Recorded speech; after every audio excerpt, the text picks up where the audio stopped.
আৰু আপোনালোকেও তোমালোকেও অনাগত দিনবিলাকত লিডুৰ গৌৰৱ হৈ জিলিকি থকা। আজি মই খুব এটা ভাল কথা মনলৈ আহিল। ৰাণাজীয়ে কৈছিল যে লিডুৱে ভাৰতক বহুত দিলে। হয়, বহুত দিলে। 1884 চনৰ 18 ফেব্ৰুৱাৰীৰ পৰা লিডুত যিদিনাখন প্ৰথম ডিব্ৰুগড়ৰ পৰা লিডুলৈ ৰেল চলিছিল, প্ৰথম ৰেক কয়লা লিডুৰ পৰা বুকুৰ পৰা ভাৰতৰ বাহিৰলৈ ৰপ্তানি হৈছিল। সেই দিনৰ পৰা আৰম্ভ কৰি আজি 2025লৈকে লিডুৰ বুকু খান্দি বহু বস্তু লৈ পেলাই গুচি গ'ল। কিন্তু ৰাণাজীয়ে আৰু তোমালোকে অনুভৱ কৰিছা যে লিডুৱে বহুত দিলে, কিন্তু লিডুৱে কি পালে। গতিকে এই গণমঞ্চই লিডুক পোৱাৰ আজৰি আনিব লাগিব। সেই কামটো তোমালোকে মিলি কৰিব লাগিব। মই ৰাণাজ্যোতি নেওগক অকণমান আগলৈ আহিবলৈ অনুৰোধ কৰিছোঁ আৰু সুখদেৱ শৰ্মাক এখনি ফুলাম গামোচাৰে ৰাণাজ্যোতি নেওগক আদৰণি জনাবলৈ অনুৰোধ জনাইছোঁ।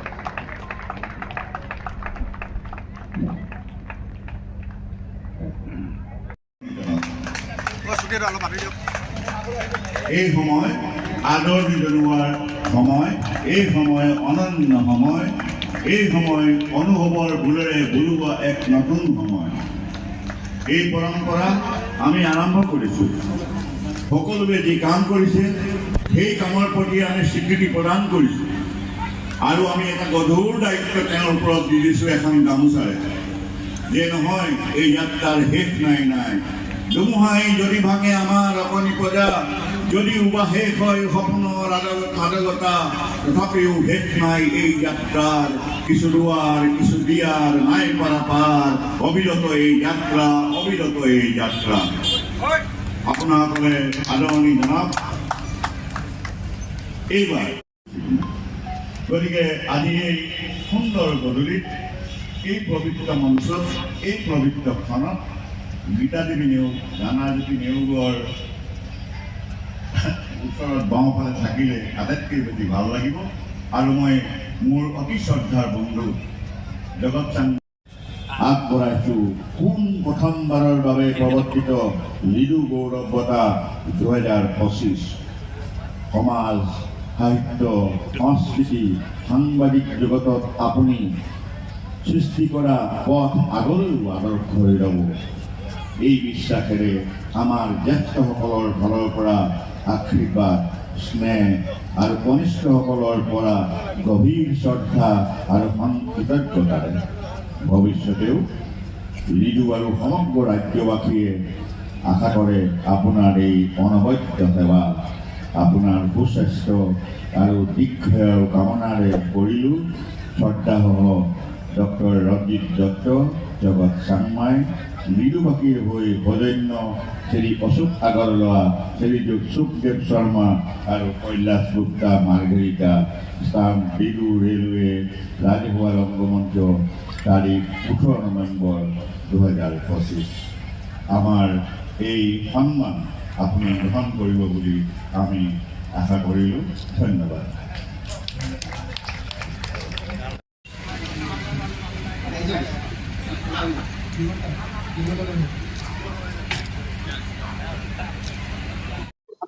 মোৰ ইমানেই ভাল লাগিছে যে আমি নৱপ্ৰজন্মৰ যি সঁচা প্ৰতিনিধি, যি সমাজখনক আগবঢ়াই নিয়াত বুকুত আদৰি লৈছে, সকলোৱে বুকুত আঁকোৱালি লৈ এটা নতুন টীম গঠন কৰি আগুৱাই গৈছে।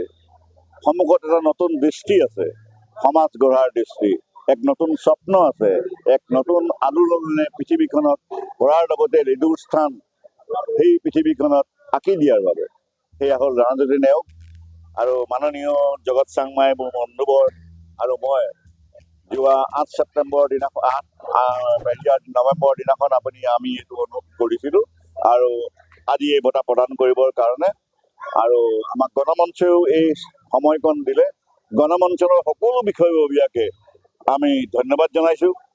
আৰু আজি লিডু গৌৰৱ বঁটা ৰাণাজ্যোতি নেওগক আমি প্ৰদান কৰিলোঁ। যাতে ৰাণাজ্যোতি নেওগে আকৌ ভৱিষ্যতত লিডুক যিদৰে কৰি আছে অকণো বিৰামহীনভাৱে তেওঁ যাতে নিজৰ কৰ্তব্য কৰি যায়।